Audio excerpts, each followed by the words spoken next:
말씀 보시겠습니다.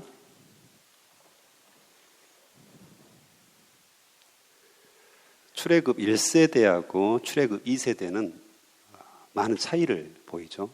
출애굽 1세대 같은 경우는 하나님의 임재를 실제로 경험합니다. 시내산에서도 경험했고 또 광야를 거치면서 늘 만나와 메추라기로 먹이시고 또 신발도 헤어지지 않았다고 하죠.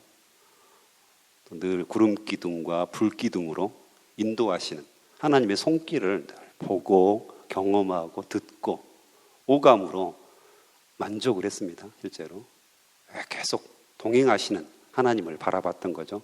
그에 반해서 출애굽 2세대는 아직까지 하나님을 제대로 경험한 적이 많지 않습니다. 물론 이제 간접적으로 경험했을 것이고 또 쉐마를 통하여서 또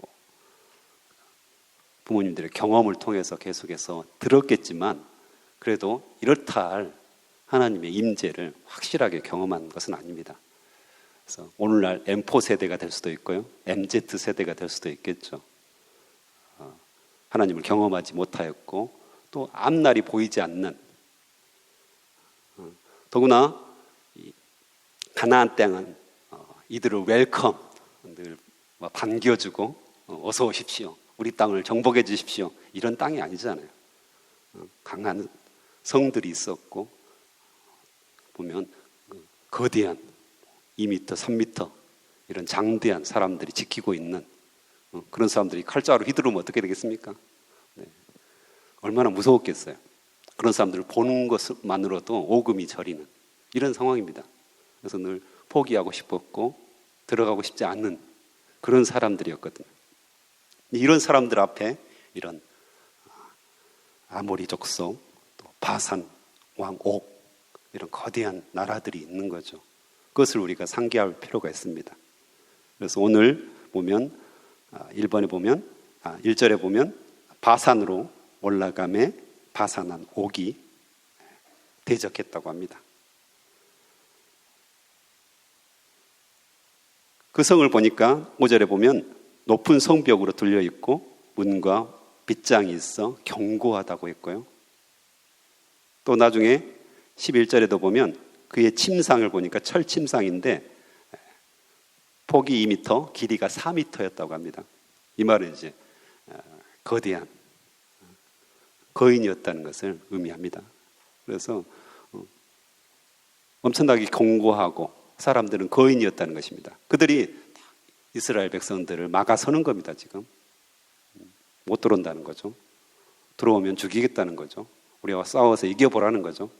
이때 하나님께서 이스라엘 백성들 출애굽 2세대에게 말씀하십니다. 그들을 두려워하지 말라. 그들을 두려워하지 말라. 내 손에 그들을 넘겼다. 분명하게 말씀을 하시는 거죠. 나중에도 보면 22절에도 그들을 두려워하지 말라. 너희 하나님 여호와께서 친히 너희를 위하여 싸우시리라. 할렐루야. 하나님께서 분명하게 그들을 너희에게 넘기셨고 너희를 위해서 싸울 거니까 두려워하지 말라. 두려워하지 말라. 담대하라. 말씀을 하시는 거죠. 이 상황은 자체는 어떻습니까? 순종할 수 없는 상황입니다. 순종할 수 없는 환경이죠. 큰 장벽이 지금 놓여 있는 거잖아요. 넘을 수도 없고 돌아갈 수도 없고 피할 수도 없는, 어떻게 보면 내 인생의 장벽처럼 둘러싸서 오갈 데가 없는 상황, 이럴 때를 늘 경험하잖아요. 우리가 하늘도 보이지 않는, 때로는 하늘이 열려 있다고 하는데 때로는 그것조차도 불안하고 그것조차도 전혀 보이지 않아서 어떻게 해야 할지 모르는 상황들이 우리 인생에 늘 있습니다. 앞이 보이지 않는 거죠.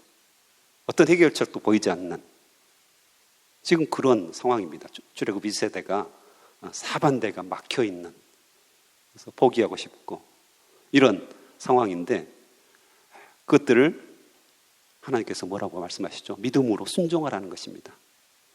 도전하라는 것입니다. 도전하라는 것입니다. 믿음으로 기도하고 도전하고 하나님께서 말씀하시는 대로 묵묵히 따라오라는 것입니다. 내가 싸우겠다. 내가 다 하겠다. 말씀을 하시는 거죠. 그래서 믿음의 첫 발을 내딛었을 때 하나님께서 승리하시겠다고 약속하십니다. 홍해가 갈라졌던 것과 요단강이 갈라졌던 것은 나중에 요단강이 갈라지잖아요. 좀 다릅니다. 홍해 같은 경우는 쉬웠습니다. 이미 지팡이 들자 홍해가 먼저 갈라졌습니다. 마른 땅이 됐습니다. 그냥 걸어가면 됩니다. 큰 믿음이 필요하지 않았죠. 1세대에게서는. 하나님께 다 보여주셨다는 거죠. 그런데 이 세대는 조금 다릅니다. 좀 믿음의 성숙을 요구합니다. 믿음의 또 다른 단계를 요구하는데요. 요단강은 그냥 먼저 갈라지지 않습니다. 어떻게 갈라지죠? 제사장의 발이 요단강에 들어갔을 때 모맥을 거두는 시기라 엄청나게 물이 많았다고 합니다. 거대한 물이 흘러가고 있는 거예요. 지금 강물이 홍수가 나가지고. 그런데 거기에 믿음의 발을 들여 넣었을 때 그때 갈라집니다. 좀 다르죠. 그래서 오늘날 우리에게도 그런 믿음의 결단을 요구합니다. 역사는 도전에 대한 응전으로 발전한다고 이야기합니다.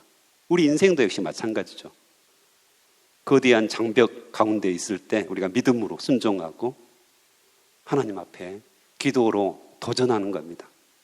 하나님, 저는 아무것도 할 수 없습니다. 아무것도 보이지 않습니다. 뭘 해야 할지 모르겠습니다. 하지만 제가 하나님을 믿습니다. 제가 믿음의 발을 하나님 안에 들여놓습니다. 하나님께서 행하실 줄 믿습니다. 성경을 보니까 하나님이 다 하셨더라고요. 또 제 인생을 봐도 하나님이 다 하셨더라고요. 그래서 이번에도 믿음의 발을 주님 앞에 내어듣습니다. 우리 청년들도 취업, 또 결혼, 또 가정의 문제들, 또 많은 분들이 질병의 문제들을 가지고 있잖아요. 사업의 실패라든가, 또 사람들과 관계의 문제, 어떤 사람들은 법적인 문제로 소송을 당하기도 하고, 여러 가지 생각해 보면 한 번도 경험하지 못한 일들이 우리 인생에 너무 많이 일어납니다, 실제로. 그런데요, 우리 하나님은 다 알고 계십니다. 그것을 온전히 알고 계십니다. 또 해결책도 우리에게 이미 주셨습니다. 두려워하지 말라. 내가 그 모든 것들을 내 손에 맡겼다. 내가 다 할 것이다. 믿음으로 무릎을 꿇어라. 말씀하십니다. 오늘 청년들 새벽 기도 나와서 찬양하고 우리 기도하자고 했을 때 이렇게 나오는 것이 순종입니다. 그들에게 복이 있을 것입니다. 하나님께 순종했으므로 하나님께서 길을 열어주실 것입니다. 우리 성도도 역시 마찬가지입니다. 특별 새벽 기도로 우리가 함께 기도하자, 무릎 꿇자 했을 때 피곤하셨잖아요. 엄청 피곤하셨을 겁니다. 갈까 말까 고민했는데 또 무릎을 꿇었을 때 하나님께서 복을 주실 걸로 믿습니다. 또 집에서 이 녹음을 듣고 있는 분도 역시 마찬가지입니다. 안 들어도 전혀 상관이 없었어요. 그런데 들음으로써 하나님의 은혜에 접붙임바 돼야 되겠다, 이런 결단을 하고 주님께 믿음의 발을 들였을 때 그 사람들의 기도를 들으시겠다고 약속을 하십니다. 길을 여시겠다고 약속하십니다. 반드시 내가 다 하시겠다고 약속을 하시는 것입니다. 그래서 어떻습니까? 결국엔 승리하죠. 우린 역사적으로 잘 알고 있습니다. 바산한 옥의 나라를 정복하게 하십니다. 그리고 그들을 12절에 보면 루벤 자손과 갓 자손과 므낫세 반지파에게 정착하도록 땅을 분배해 줍니다. 이 바산한 옥의 땅은 지금의 이제 골란 고원이라고 하는 곳이 있는데요. 지금도 굉장히 기름지고 좋은 목초지입니다. 그래서 바산의 암소라고 해서 이 소가 유명합니다. 지금도 스테이크가 굉장히 유명하더라고요. 푸른 풀밭에서 이렇게 방목한 스테이크 드시고 싶으시죠? 예, 이스라엘 골란곤으로 가시면 마음껏 드실 수 있다고 합니다. 그래서 원래는 이 땅이 가나안 땅은 아닙니다. 그렇죠? 요단강을 건너야 되는 거죠. 그런데 이 세 지파가 좀 욕심이 있었던 것 같습니다. 그래서 우리한테 달라는 거죠. 목초지가 많으니까 가축이 많았잖아요. 이스라엘 백성들이 목축업을 했으니까. 그래서 이 땅을 먼저 달라고 이렇게 합니다. 그래서 어쨌든 욕심이건 아니건 오케이를 합니다. 하나님께서. 그런데 단 조건이 있습니다. 조건이 18절에 보면, 하반절에 보면 너희의 군인들은 무장하고 너희 형제 이스라엘 자손의 선봉이 되어 건너가되, 선발대가 되어달라고 이야기합니다. 선봉이 되어달라고 이야기합니다. 그래서 여전히 하나님 나라에 동참해야 됩니다. 그냥 자기들 다 얻었으니까 우리는 여기서 평안하게 여기가 안식을 얻은, 그래서 여기가 좋사오니 거기에 머물러 있는 것이 아니라 다른 이스라엘 지파들과 함께 요단강을 건너고 가나안 땅을 정복한 후에 다시 안식할 수 있다, 이렇게 조건을 겁니다. 이미 가진 거죠. 이미 가진 겁니다. 특권을 누리는 것이고요. 좋은 땅을 이미 분배받았습니다. 더 이상 싸우지 않아도 그 땅은 자기들의 땅이 됩니다. 하지만 공동체는 그것이 아닙니다. 자신들의 이기심을 가지고 나는 이미 다 받았으니까, 이미 내 거 다 챙겼으니까 나는 여기에 머물겠다, 이게 아니죠. 오히려 공동체를 위해서 헌신하고 희생하고 무릎을 꿇는 것이 성숙한 사람, 정말 하나님께서 세우신 사람의 마땅한 도리라는 거죠. 오히려 가진 사람이, 먼저 믿는 사람이 자기 것을 내어드리는 것이 교회입니다. 먼저 믿은 사람이 뒤에 이제 믿게 된 사람들이 연약하잖아요. 믿음도 연약하고 굉장히 어색합니다. 여러분 처음 교회에 오셨을 때 생각해 보세요. 굉장히 어색했습니다. 굉장히 어색하고 어디 이렇게 쥐구멍이라도 있으면 들어가고 싶은, 그리고 뭐 말씀을 들어도 이게 뭔 말인지 도대체 이해가 안 됩니다. 도대체 허황된 말 같고 전혀 이해도 안 되고 귀에 들어오지도 않죠. 이때 먼저 된 자들, 먼저 믿는 자들, 예수 그리스도의 구원의 복음을 먼저 깨달은 자들, 예수 그리스도의 말씀으로 오히려 삶이 변화된 자들이 그들을 돕는 겁니다. 손을 내밀어주고 따뜻하게 안아주고 웃어주고 괜찮다고 말해주고 일어나서 함께 가자고 손잡아주고, 이런 사람들이 우리 교회 안에 많았으면 좋겠습니다. 그렇게 먼저 된 자들이 공동체를 위해서 함께 손을 잡아주는 이 모습이 기독교의 가장 위대한 문화죠. 실제로 서로 사랑하고 섬기고. 얼마 전에 장애인들이 지하철 시위를 했었잖아요. 그때 여러 이제 논란들이 많았죠. 사람들을 불편하게 한다, 그게 뭐 성숙한 문화냐, 이런 어떤 비난의 소리들도 상당히 많았지만, 제가 한 사람이 글을 썼는데 그 글에 굉장히 은혜를 받았습니다. 안 믿는 사람이었을 겁니다, 아마. 그 장애인들로 인해서, 장애인들의 시위를 통해서 불편한 것들을 용납하고 불편을 감수하는 그런 공동체가 되었으면 좋겠다. 그런 성숙한 공동체가 되었으면 좋겠다. 이 표현을 썼더라고요. 그래서 그렇지. 우리가 선진국이 되고 좀 성숙한 그런 공동체가 되려면 그들이 시위해서 좀 불편하잖아요. 지하철도 늦기도 하고 지각도 하기도 하고. 근데 그 불편을 약간 불편한 거잖아요. 그것을 우리가 감내하고 수용하고, 그래, 내가 좀 참을 수 있지. 내가 성숙한 사람이니까, 우리가 성숙한 공동체니까 그들을 품을 수 있다면 그것이 가장 아름다운 사회가 아닐까. 이게 바로 하나님께서 말씀하시는 거거든요. 기독교 문화가 돼야 되거든요. 다른 사람을 배려하고 수용하고 약한 자들을 돕고 사랑하고 섬기는. 그래서 교회에서 나 은혜 받았으니까 그걸로 끝나는 것이 아닙니다. 나 혼자 사는 게 아니거든요. 교회는 철저하게 다른 사람들과 엮이게 돼 있습니다. 나는 또 그런 사람도 있어요.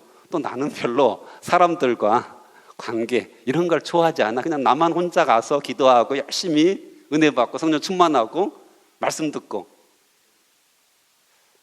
이것도 성숙한 모습은 아닙니다. 성경은 우리가 하나 되는 공동체, 삼위일체 하나님이 하나 되셨잖아요. 그런 것처럼 하나 되는 공동체를 결국 원하십니다. 피할 수도 없는 겁니다.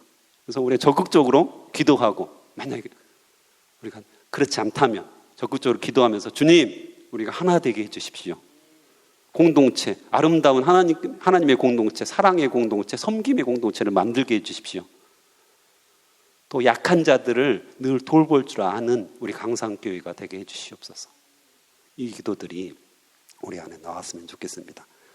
마지막으로 모세는 간절히 기도합니다. 뭘 기도하죠? 가나안 땅에 들어가고 싶었습니다.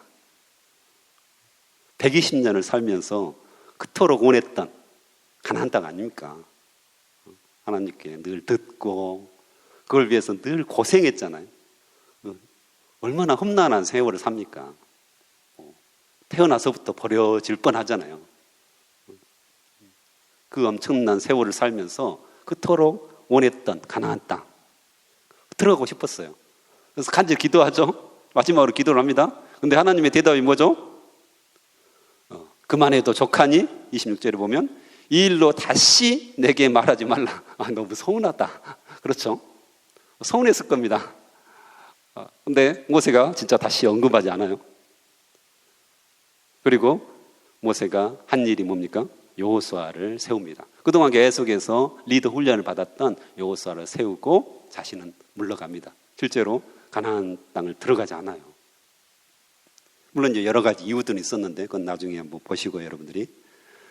어쨌든 이 모세는 결단하고 가나안 땅에 들어가지 않고 자신의 모든 고난들을 여호수아에게 위임을 하고 나중에 죽게 됩니다.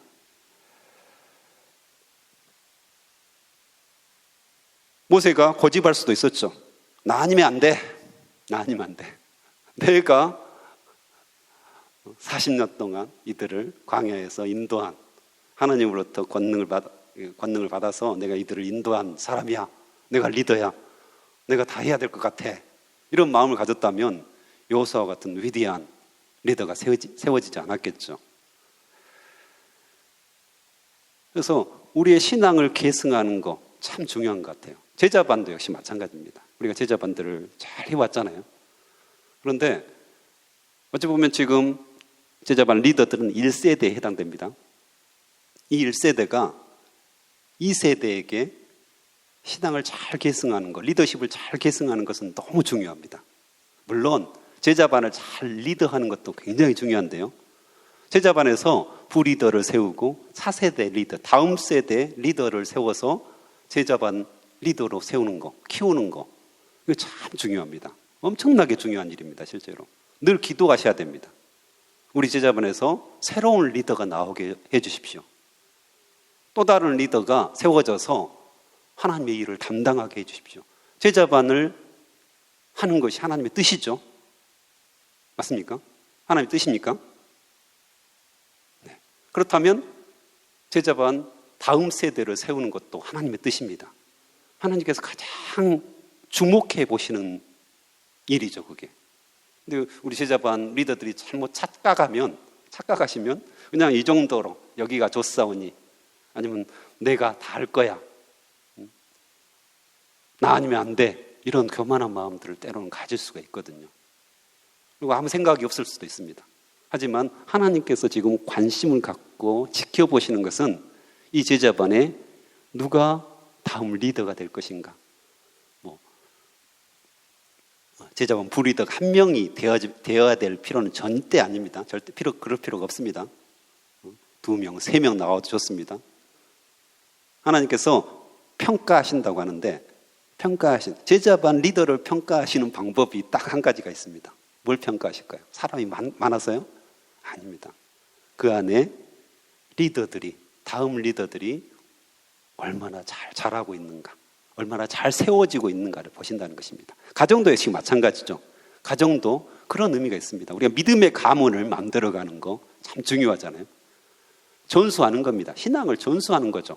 근데 이게 참 어렵습니다. 저도 부모가 되어서 신앙을 전수하는 게 너무 어려운 것 같아요. 늘 사단이 방해하는 거거든요.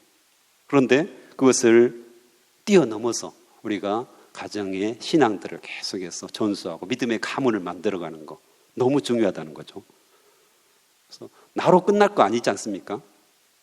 이렇게 좋은 거, 하나님을 깊이 만나는 거 너무 행복했는데 내 대에 끊긴다.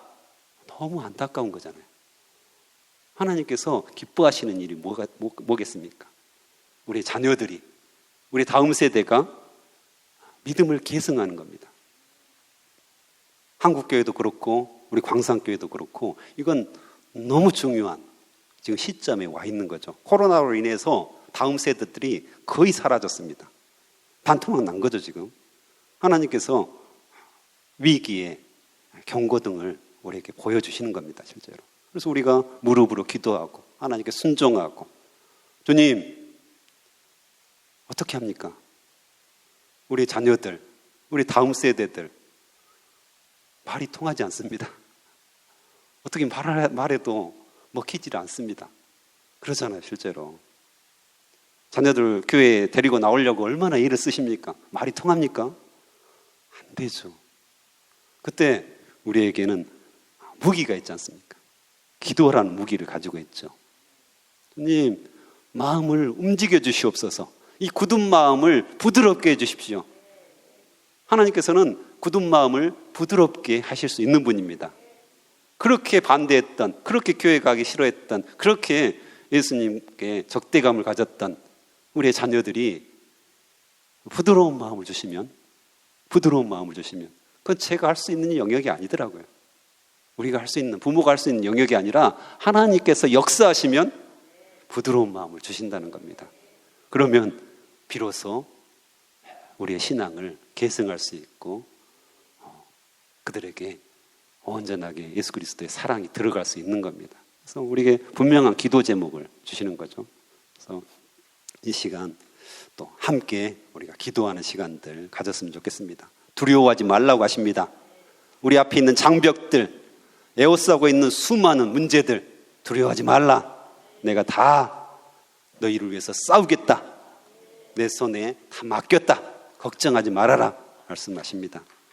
또한 우리에게 성숙한 마음 내려놓고 다른 사람을 배려하는, 사랑하고 섬기는 그런 마음들을 원하십니다. 그래서 제가 그런 사람이 되겠습니다. 다른 사람에게 손을 내밀어주는, 약한 자에게 손을 내미는 그런 사람이 되겠습니다.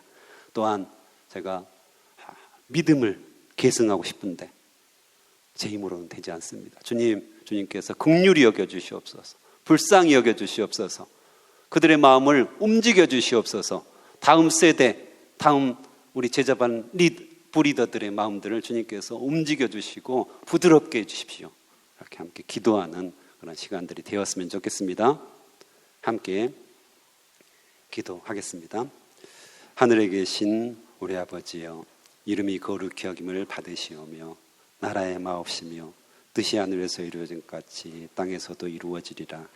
오늘날 우리에게 일용할 양식을 주옵시고 우리가 우리에게 죄진 자를 사하여 준 것 같이 우리의 죄를 사하여 주옵시고 우리를 시험에 들게 하지 마옵시고 다만 악에서 구하옵소서. 내게 나라와 권세와 영광이 아버지께 영원히 있사옵나이다.